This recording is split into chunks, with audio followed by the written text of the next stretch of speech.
Hello students, welcome back to my channel unfolding literature. আজকের এই ভিডিওতে ডিসকাস করব ক্লাস 10-এর ইংরেজি বইয়ের lesson 3 the passing away of বাপু এই পাঠ্যাংশটি, এবং এটি লিখেছেন নয়নতারা সেহগাল।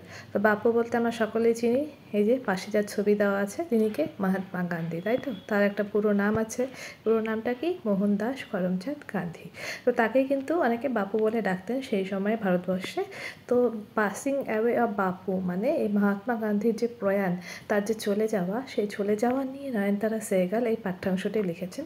তো চলো আগে নয়নতারা সেহগালকে তার সম্পর্কে কিছুটা জেনে নিচ্ছি। তো দেখো, প্রথমেই বলেছে নয়নতারা সেহগাল, তার যে জন্মের সময়কাল সেটা দেওয়া আছে 1927, is one of the female Indian writers in English to receive wide recognition. তো উনি কিন্তু ইংরেজি যে লেখা, ইংরেজি এই সাহিত্যের মধ্যে তার লেখা কিন্তু, বা তিনি একজন মানে নারী হিসেবে, প্রথম নারী হিসেবে ভীষণভাবে খ্যাতি অর্জন করেছিলেন সেই সময় ইংরেজি লেখকদের মধ্যে। Her fiction deals with India's response to the crisis brought about the political changes. তো তিনি যে সমস্ত গদ্যাংশ লিখতেন সেগুলো সাধারণত সেই সময় ভারতবর্ষের যে রাজনৈতিক পরিবর্তন হচ্ছিল সেই সময় সেই সব কিছুকেই কিন্তু তার লেখাগুলিকে দর্শায়। She won the Sahitya Akademi award in 1986 for her novel rich like us. তো উনি কিন্তু সাহিত্য একাডেমি অ্যাওয়ার্ড যেটা রয়েছে সেটা পেয়েছিলেন 1986-এ তার একটা উপন্যাস রিচ লাইক আস এটির জন্য। The text and extract from Nayantara Sahgal's memoir prison and chocolate cake. তো নয়নতারা সেহগাল একটা মানে স্মৃতিস্মরণের জন্য একটা লেখা লিখেছিলেন মেমোয়ার। তো সেটার নাম হচ্ছে প্রিজন অ্যান্ড চকলেট কেক। সেখান থেকেই কিন্তু এই যে গদ্যাংশটি, যে পাঠ্যাংশটি তোমাদের এই লেসন 3তে দেওয়া আছে সেটা নেওয়া হয়েছে। Recounts the incident following the death of Gandhiji. আর এই যে প্রিজন অ্যান্ড চকলেট, এই যে মেমোয়ারটি, এই যে স্মৃতিচারণটি, এটি কিন্তু মানে গান্ধীজির জীবনের যে ঘটনাগুলো রয়েছে এবং তার যে মৃত্যু, সেটা এখানে দেখানো হয়েছে। It vividly describes not only the author's personal sense of loss but also the collective grief of entire nation of the passing away of Mahatma Gandhi. তো এখানে যেটা দেখানো হয়েছে সেটা শুধু যে এই লেখকের যে নিজস্ব যে ব্যক্তিগত বিলাপ মহাত্মা গান্ধীর মৃত্যুর জন্য সেটা নয়, বরঞ্চ সারা ভারতবর্ষের সমস্ত জাতির যে বিলাপ এই মহান নেতার মৃত্যুর জন্য, সেটাই কিন্তু এখানে ভালোভাবে দেখানো হয়েছে। তো চলো এবার ইউনিট 1 একে একে ইউনিট 2, ইউনিট 3 সবগুলোই এই ভিডিওতে আলোচনা করব। তো প্রথমে শুরু করছি unit 1। It was having tea at home on the evening of 30th January 1948 when I was called to Birla House by an urgent telephone. তো 1948 সালে 30শে জানুয়ারি সন্ধ্যায় আমি যখন চা খাচ্ছিলাম, লেখক এখানে বলেছেন, আমি যখন চা খাচ্ছিলাম তখন একটি জরুরি ফোনের মাধ্যমে আমাকে বিড়লা হাউসে ডাকা হয়। Gandhiji has been shot on his way to prayer meeting. তো গান্ধীজি যখন তার প্রার্থনা সভায় যোগদান দিতে যাচ্ছিলেন তখন তাকে শট মানে গুলি করা হয়। আই ওয়াজ নাম with shock as I got into the car. তো বলছে আমি এই যে যেটা শুনলাম নিউজটা, এই খবরে আমি ভীষণভাবে আঘাত পেয়েছিলাম, আকস্মিকভাবে আঘাত পেয়েছিলাম। আমি এইভাবেই গাড়িতে উঠলাম, মানে প্রায় বিবশ হয়ে আমি সেই গাড়িতে উঠলাম। মানে তিনি বিড়লা হাউসের দিকে রওনা দিলেন। At the Birla house Gandhiji's relatives and followers had gathered round his body. তো বিড়লা হাউসে গান্ধীজির যে সমস্ত আত্মীয় স্বজন ছিল এবং তার যে অনুসারীরা ছিল সকলেই তাকে ঘিরে তার মৃতদেহের চারপাশে ভিড় করে রয়েছে। There was silence in the room as Gandhiji breathed his last. আর গান্ধীজি তার শেষ নিঃশ্বাস ত্যাগ করেছেন সেখানে একদম নিস্তব্ধতা ছেয়ে গেছে। Words of Bapuji's death had spread through Delhi like a flame fanned by wind. তো হাওয়ার মতন যেমন দ্রুত, হাওয়া লাগলে যেমন আগুন যত দ্রুত ছড়িয়ে পড়ে, সেইভাবে গান্ধীজির মৃত্যুর খবর যেন দিল্লি জুড়ে ছড়িয়ে পড়েছে। Sad groups of men and women had collected around Birla house. তো যত বিষণ্ণ পুরুষ এবং মহিলারা ছিলেন, গান্ধীজির মৃত্যুতে যত শোকাহত পুরুষ এবং মহিলারা ছিলেন, তারা যেন বিড়লা হাউসের আশেপাশে ভিড় জমিয়েছে। Out of every window one could see a brown blur of faces. আর প্রত্যেকটা জানালা দিয়ে সকলেই যেন একটা মানুষের, মানে একটা বাদামি রঙের অস্পষ্ট একটা মানুষের মুখের ভিড় প্রত্যেকটা জানালাতেই ছিল, কারণ সবার মুখে একটা বিষাদের ছায়া ছিল। আর সেটাকেই কিন্তু এই বাদামি রঙের অস্পষ্ট মুখ দিয়ে এখানে বোঝানো হয়েছে। They did not make a sound, তারা কোনো আওয়াজ করছিল না। There was an unnatural silence, ওখানে একটা অস্বাভাবিক নীরবতা বিরাজ করছিল। It was as if the time stood still for those few minutes, আর এটা দেখে মনে হচ্ছিল যে সেই সময়ের জন্য, মানে কয়েক মিনিট সময়ের জন্য সময় একদম থমকে গেছে, যে সব কিছু চারদিকে এতটাই নিস্তব্ধ হয়েছে, সবাই এতটাই শোকাহত এই মহান নেতা গান্ধীজির মৃত্যুতে। The people was stern to speak in the beginning, শুরুর দিকে মানুষ এতটাই হতভম্ব হয়ে গেছিল যে কথাই বলতে পারছিল না। Later they clamoured wildly shouting and cry, তারপর তারা কিন্তু তুমুলভাবে চিৎকার করছিল এবং কান্নাকাটি করছিল। They jostled one another in a stampede to break into the house. এই যে স্ট্যাম্পেড মানে কি, প্রায় হুড়োহুড়ি করছিল, অপরকে ঠেলাঠেলি করছিল, এবং এইভাবে কি একে অপরকে, মানে যখন কেউ পড়ে যাচ্ছে তার উপরে স্ট্যাম্পেডে মানে পা দিয়ে চলে যাচ্ছিল। তো তারা কিন্তু ভীষণ হুড়োহুড়ি ধাক্কাধাক্কি করছিল সেই বাড়িতে ঢোকার জন্য, মানে কোথায়, সেই বিড়লা হাউসে যেখানে গান্ধীজিকে রাখা হয়েছে। দে calmed a little when it was announced that they would be allowed to see Gandhiji before the funeral, আর তারা তখন শান্ত হলো, মানে এই যে উত্তেজিত জনতা তখন শান্ত হলো যখন বলা হলো তাদের সবাইকেই গান্ধীজির অন্ত্যেষ্টিক্রিয়া, মানে শেষ ক্রিয়া শেষ হওয়ার আগে তাদেরকে সবাইকে দেখা করার সুযোগ দেওয়া হবে। এরপরে when one is faced with the shock of a loved one's death, one whimpers what will become of me now that he has left me, মানুষ যখন ভালোবাসা কোনো লোকের মৃত্যুজনিত এরকম শোক পায় তখন তারা একদম গুঙিয়ে কাঁদে।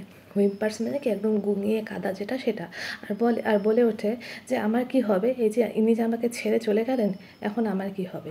This was surely the question uppermost in the mind of the mourning people, আর এই যে শোকার্ত মানুষগুলো যতজন এখানে এসেছিলেন হয়তো তাদের সকলের মনেই একই প্রশ্ন। They look like lost children, আর তাদেরকে দেখে মনে হচ্ছিল যেন তারা হারিয়ে যাওয়া সব শিশু। কারণ গান্ধীজিকে বলা হতো জাতির জনক, জাতির পিতা, তো তখন তার মৃত্যুতে এই দেশবাসীর অবস্থা যেন একটা হারিয়ে যাওয়া শিশুর মতনই অবস্থা। It was the question in many of our hearts as we sit still shocked and unbelieving, আর এই একই প্রশ্ন কিন্তু আমাদের অনেকেরই মনে ছিল, এবং যারা সেই সময় একদম মানে মর্মাহত হয়ে গেছিলাম এবং এই যে অবিশ্বাস্য ঘটনা সেটা বিশ্বাস করতে পারছিলাম না। We listen to the broadcast telling the people of India that their Bapu was no more, আর আমরা রেডিও সেই ঘোষণা শুনলাম যেটা কিনা ভারতবাসীকে বলা হচ্ছিল যে তাদের বাপু আর নেই। তো এটা হচ্ছে যখন মহাত্মা গান্ধীকে গুলিবিদ্ধ করা হয়েছিল দুষ্টদের দ্বারা, তখন তারপর তাকে যখন বিড়লা হাউসে নিয়ে আসা হলো, মানুষের যে কত উপচে পড়া ভিড়, মানুষের যে কত শোক, সেটা কিন্তু এই ইউনিট 1-এ আমরা দেখলাম। নয়নতারা সেহগাল তার যে মেমোয়ার স্মৃতিচারণ গল্পটি তার মধ্যে এখানে কিন্তু ফুটিয়ে তুলেছেন। এরপর ইউনিট 2-তে বলা হয়েছে গান্ধীজি's funeral was to take place the day after his death. তো গান্ধীজির যে ফিউনারাল, তার যে অন্ত্যেষ্টিক্রিয়া হবে, শেষক্রিয়া হবে, সেটা কিন্তু তার মৃত্যুর পরের দিন হবার কথা ছিল। Hours in advance people lie in the road the funeral procession was to follow. তো কি তার বহু ঘন্টা আগে থেকে মানুষজন কিন্তু পথে গান্ধীজির মৃতদেহ যেখান দিয়ে যাবে সেখানে কিন্তু ভিড় করে দাঁড়িয়েছিল। Padmasi, Mrs Naidu's daughter, spoke for us all when she said simply we will work, it is the last time we shall be working with Bapu. তো পদ্মাসি বলে একজন, যিনি কিনা মিসেস নাইডুর মেয়ে, তিনি আমাদের সকলের জন্য বললেন যে আমরা সকলেই হাঁটবো, তার যে শেষ যাত্রা সেখানে আমরা সকলেই হাঁটবো, যেহেতু বাপুর সাথে এটাই আমাদের শেষ চলা হবে। ঠিক আছে, এরপরে ইট ওয়াজ অ্যাগোনাইজিং ওয়াক, আর এটা কি খুবই দুঃখজনক একটা, মানে যন্ত্রণাদায়ক একটা হাঁটা ছিল। Thousand silently watched the procession, তো হাজার হাজার লোক চুপ করে এই যে প্রসেশন, এই যে যাত্রা সেটা দেখছিল। Bapu lay on an open truck covered with flowers, আর বাপু একটা ট্রাকের উপরে শুয়েছিলেন যেটা কিনা একদম ফুল দিয়ে বোঝাই করা হয়েছিল, ফুল দিয়ে ভরে দেওয়া হয়েছিল। থাউজেন্ডস অফ পিপল ওয়েভড, হাজার হাজার মানুষ কান্না করছিল। ট্রাইং টু টাচ বাপুর স্পিড, এবং হাজার হাজার মানুষ বাপুর যে পা সেটাকে ছোঁয়ার চেষ্টা করছিল। It was impossible to move in the thick crowd, আর সেরকম একটা অত ভিড়ের মধ্যে চলাটা যেন একদম অসম্ভব হয়ে উঠেছিল।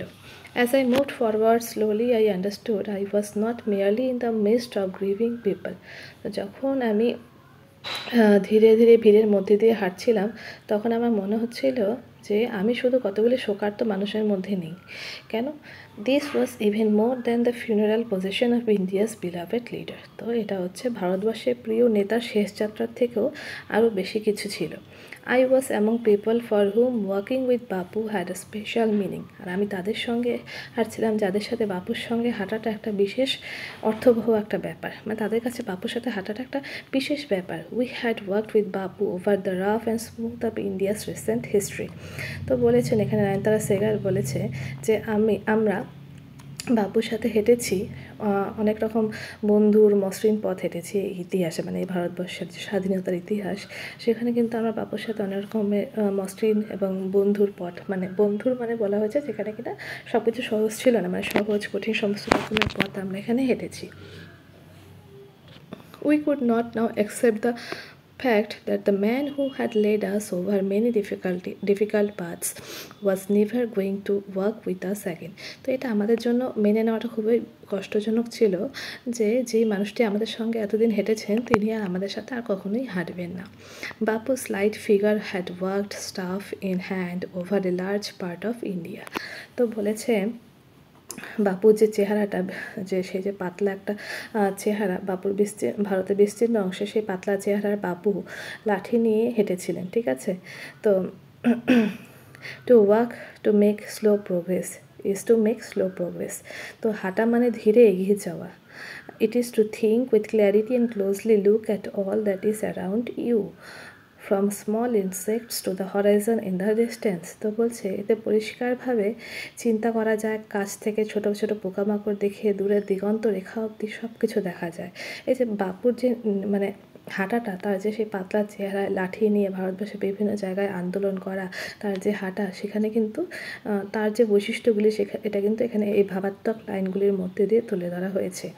মোর ever to walk was often the only way of open to the average Indian. এছাড়াও সাধারণ ভারতবাসীর জন্য প্রায়শই হাঁটাটা ছিল একমাত্র উপায়। It required no vehicle except his own body and cost him nothing but his energy. তো এই হাঁটার জন্য কিন্তু কোনো রকম নিজের মানে দেহ ছাড়া, দেহটাকে বহন করা ছাড়া আর কোনো বাহনের দরকার পড়ে না, ঠিক আছে। আর কোনো বাহন চালানোর জন্য কোনো রকম মূল্যও দিতে হয় না, ঠিক আছে। তো শুধুমাত্র নিজের শক্তিটাই প্রয়োজন। Gandhiji took his necessity as he took much that was commonplace and transformed it into a joyful effort. তো গান্ধীজি কিন্তু এই হাঁটার অভ্যাসটাকেই প্রয়োজন মনে করে গ্রহণ করেছিলেন অনেক সাধারণ জিনিসের মতোই, এবং একে একে এটি কিন্তু আনন্দময় প্রচেষ্টায় পরিণত হয়েছিল। কারণ তিনি কিন্তু বেশিরভাগ তার যে কাজ সেটা কিন্তু পদযাত্রার মাধ্যমে কিন্তু করেছিলেন, কারণ সেই সময় এই যে যানবাহনের সমস্ত ছিল ভীষণ রকম ব্যয়বহুল। তো গান্ধীজি যেহেতু এই জাতির জনক, তো তার যে এই 40 কোটি ভাই বোন, মানে সমগ্র ভারতবাসী সে সময় প্রায় 40 কোটি, তারাই তার ভাই বোন। তো তাদের কথা ভেবে তিনি কিন্তু কখনোই সেই আরাম আয়েসের জীবন কিন্তু উপভোগ করেননি। এরপরে ইউনিট 3-তে যাচ্ছি। Some days after the funeral, a special train to Gandhiji's ashes to Allahabad. তো গান্ধীজির যে শেষ ক্রিয়ার যে যাত্রা রাস্তা দিয়ে তার ফিউনারাল অবধি, সেটা আমরা দেখলাম। এবার বলেছে সেই অন্ত্যেষ্টির মানে তার শেষ ক্রিয়ার কিছুদিন পরে একটি বিশেষ ট্রেনে করে গান্ধীজির যে চিতাভস্ম রয়েছে, তার যে চিতাভস্ম রয়েছে সেটাকে এলাহাবাদে নিয়ে যাওয়া হয়েছিল। The compartment was decked with flowers, people on the train songs bhajans. তো সেই যে রেলের কামরাটি সেটা কিন্তু ফুল দিয়ে সাজানো হয়েছিল এবং ট্রেনের মানুষজন ভজন গাইছিলেন। People did not weep any more for they could feel Gandhiji's presence amid the flowers and the songs. তো মানুষ কিন্তু আর কান্না করছিলেন না, আর কাঁদছিলেন না, কারণ তারা কিন্তু গান্ধীজির যে উপস্থিতি সেটা তারা মানে অনুভব করছিলেন সেই ফুল এবং গানের মধ্যে দিয়ে। At every station sorrowful crowds fill the platform. আর প্রত্যেকটা স্টেশনেই কিন্তু শোকার্ত জনতারা ভিড় জমাচ্ছিলেন। Amid song and prayer the train reached Allahabad. এরকমই গান এবং প্রার্থনার মধ্যে দিয়ে সেই ট্রেনটি পৌঁছে গেল এলাহাবাদে। The ashes were immersed in the Ganges where a huge crowd had gathered at the bank. আর সেই যে চিতাভস্য সেটাকে কিন্তু গঙ্গাতে ভাসিয়ে দেওয়া হয়েছিল, এবং সেখানেও কিন্তু অনেক লোক, প্রচুর লোক সেখানে ভিড় জমিয়েছিল সেই গঙ্গার তীরে। Afterwards we all went back to Delhi. এরপরে কিন্তু আমরা সকলে দিল্লি ফিরে গিয়েছিলাম। গান্ধীজি চিতাভস্য সেই গঙ্গা নদীতে ভাসিয়ে দেওয়ার পর তারপর সবাই যখন স্বাভাবিক জীবনে ফিরতে শুরু করলো, তো তারপরে নয়নতারা সেহগাল এখানে এই গদ্যাংশটিতে বলেছেন, back in Delhi I felt at sea. তো আমি যখন দিল্লিতে ফিরে আসলাম তখন আমার আই ফেল্ট অ্যাট সি মানে মনে হচ্ছিলো যেন আমি মহাসমুদ্রে, মানে আমি দিশেহারা বোধ করছিলাম। I had not directly worked with Gandhiji, আমি গান্ধীজির সঙ্গে সরাসরি হাঁটিনি, gone to prison at his call or made any sacrifice for my country, তার ডাকে জেলে যাওয়া বা দেশের জন্য কোনো স্বার্থত্যাগ করিনি। My sister and I and other young people like me had been merely onlookers, বা আমি এবং আমার বোনেরা এবং অন্যান্য অল্পবয়স্ক মানুষ শুধুমাত্র প্রত্যক্ষদর্শী ছিলাম। বা still I felt at sea, তবুও আমার কেন যেন মনে হচ্ছিলো আমি অথই সমুদ্রে পড়ে আছি। I felt I had grown up within a magic circle, আমার মনে হচ্ছিলো আমি কোনো এক জাদুবৃত্তের মধ্যে বেড়ে উঠছিলাম। মানে এই যে গান্ধীজির মৃত্যু, এটা কিন্তু সহজে বিশ্বাস করার মতন ছিল না, এটাকে মেনে নেওয়া কোনো মতেই যাচ্ছিল না। With Bapu's passing away I felt the magic circle had vanished, leaving me unprotected. তো এই যে বাপুর মৃত্যুর সঙ্গে সঙ্গে মনে হচ্ছিল সে যে ম্যাজিক সার্কেল, সে যে জাদুর বৃত্তটা, সেটা কোথাও একটা উধাও হয়ে গেছে এবং আমি অসুরক্ষিত বোধ করছিলাম। তো মানে কি, গান্ধীজি যতক্ষণ ছিলেন ভারতবাসী ততক্ষণ নিজেদেরকে সুরক্ষিত মনে করছিলেন, তারপরে কিন্তু তারা নিজেদেরকে সুরক্ষিত মনে করতে পারছিলেন না। With an effort I রাউজড myself, চেষ্টা করে আমি আবার নিজেকে শক্ত করে দাঁড় করালাম। I asked myself, had Bapu lived and died for nothing, আমি নিজেকে জিজ্ঞেস করলাম যে বাপু কি শুধু শুধুই বেঁচে ছিলেন এবং এমনি এমনি মারা গেলেন? Could I so easily lose courage when he was no longer there, উনি যখন নেই তখন এত সহজে কি আমি এত সাহস হারিয়ে ফেললাম? My values were not so weak, আমার মূল্যবোধ এতটা দুর্বল নয়। Millions of people would have been ordinary folk for Bapu, Bapu না থাকলে লক্ষ লক্ষ মানুষ নিতান্তই সাধারণ মানুষ রয়ে যেত। He brought them out of the indifference and awakened them to the authors to one another sufferings. তিনি কিন্তু তাদের সকলকে তুলে এনে একে অপরের কষ্টে সচেতন করেছিলেন। What if now Bapu is গন, তো কী হয়েছে, বাপু চলে গেলেই বা কী হয়েছে? উই আর স্টিল দেয়ার, আমরা এখনও সেখানেই আছি। স্ট্রং, প্রাউড, ইয়াং, বিয়ার হিজ ব্যানার বিফোর আস, তো আমরা কিন্তু এখনও তরুণ, শক্তিশালী, গর্বিতরা এখনও রয়েছি এবং তার যে ব্যানার, তার যে পতাকা, সেটা বহন করার জন্য, মানে তিনি যে আমাদের শিখিয়ে গেছে সেই যে আদর্শ, সেটাকে বহন করার জন্য কিন্তু আমরা এখনও রয়েছি। বাপু had passed away but his India would continue to live in his children. তো এখানে বলেছে বাপু had passed away but his India would continue to live in his children. বাপু মারা গেছেন কিন্তু তার যে ভারতের সন্তানরা রয়েছে, তার যে আদর্শ, সেটা কিন্তু তার সন্তানদের মধ্যে বেঁচে থাকবে। ঠিক আছে, তো এখানে কিন্তু যে গান্ধীজিকে নিয়ে লেখা, যে নয়নতারা সেহগালের লেখা, তার মৃত্যুতে যে ভারতবর্ষ কীভাবে বিপন্ন হয়ে উঠেছিল, ভারতবাসী কীভাবে শোকার্ত হয়ে উঠেছিল, সেটা এখানে তিনি কিন্তু খুব সুন্দরভাবে বর্ণনা করেছে। আশা করছি এই ভিডিওটি তোমাদের ভীষণভাবে উপকারে আসবে। ভালো লাগলে অবশ্যই লাইক অ্যান্ড কমেন্ট করবে এবং এরকম আরও ভিডিও ভবিষ্যতে পেতে হলে চ্যানেলটি অবশ্যই সাবস্ক্রাইব করবে। Thank you so much.